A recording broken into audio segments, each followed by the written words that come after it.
Well, welcome back to this week's edition of Fridays in the Field, being brought to you by FNBO, the great big small bank. I'm Susan Littlefield, and we are out in the middle of a soybean field that is taken care of by Tom and Devin Vodicka just outside of Suprise. And I don't want to jinx anybody, but we're really at a garden spot in this area, and we're going to talk more about that. We know that producers all around us have had a lot of issues this year, and maybe it's been lack of rain, hail, wind, and obviously insect and fungicide damage that they've had to have the fungicide out there to take care of the fungus issues. And crop dusters have been going, but not really around here, knock on wood, and at this point maybe knock on soybeans. But I want to bring you in, Tom, to start out this conversation.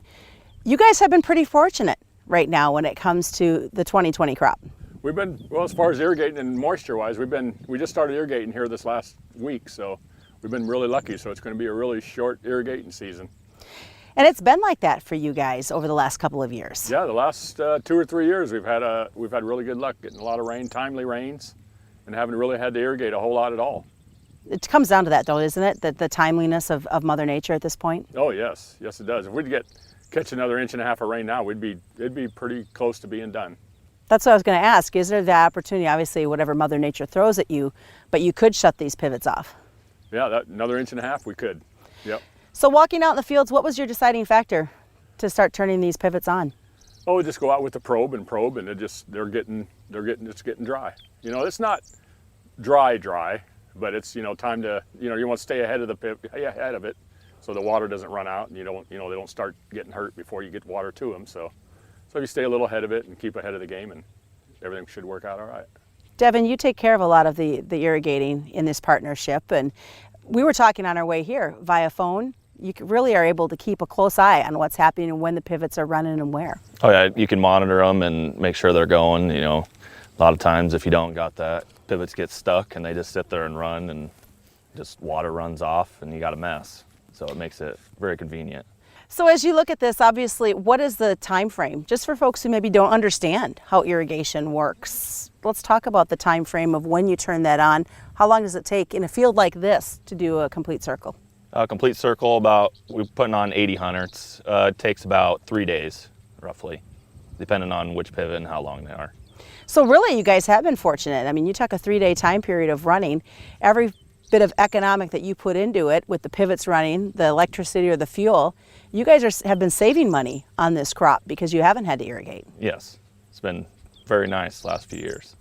Let's talk about crop dusting and what's been going on, Tom, because I haven't heard the planes going across the top of my house. So have you guys even really had to do any? Well, we sprayed most all the corn with fungicide. We did a couple 80s of beans with some insecticide and fungicide, but we're just kind of experimenting with the beans right now. It's kind of a tough deal with whether or not it really pays to do beans or not. But the corn, we found out in the past that it pays to fungicide, we believe, because we've had some issues in the past where we never sprayed and corns either went down or fell over or whatever. So we'd usually try to spray all of our corn. And we're pretty much past that time frame right now.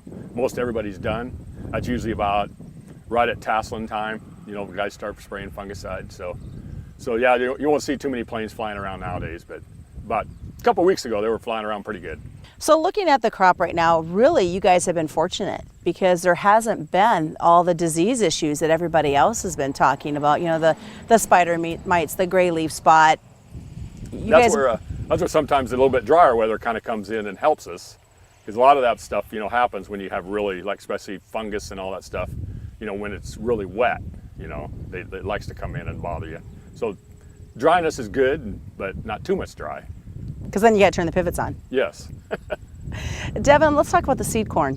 How is that looking this year, considering what Mother Nature has brought to us this year? No, it's looking very good this year. Some weed concerns, but other than that, looks really good. We had one field that was a scare. They almost destroyed it, but now it looks like one of the best fields. So isn't that usually how it goes? That's interesting. So what's the time frame for these fields? When do you expect to be in there harvesting for seed corn? Oh, a couple of them probably the second week of September, and then a couple of them would be the closer to October, that we're in the later groups. So really on this one field, you're a few short weeks away from getting in there and seeing the harvest of the seed corn. Yes, yep. What are some things that you guys have had to do with this seed corn compared to your conventional corn that you're growing that makes it a little different, maybe adds to what you have to do on a yearly basis? Weed control, a little different. I mean, you got the male row, it's shorter corn, so you got the sunlight that penetrates, and then when you destroy the male rows, you got all that sunlight hitting there, and then more weeds grow. So that's probably the biggest issue this year. Do you guys think you'll be harvesting early, Tom? It looks like it might be a little, well, I don't know if it's going to be much earlier than normal. I mean, it's going to be probably normal to early this year, not early. So, we're still a good month away.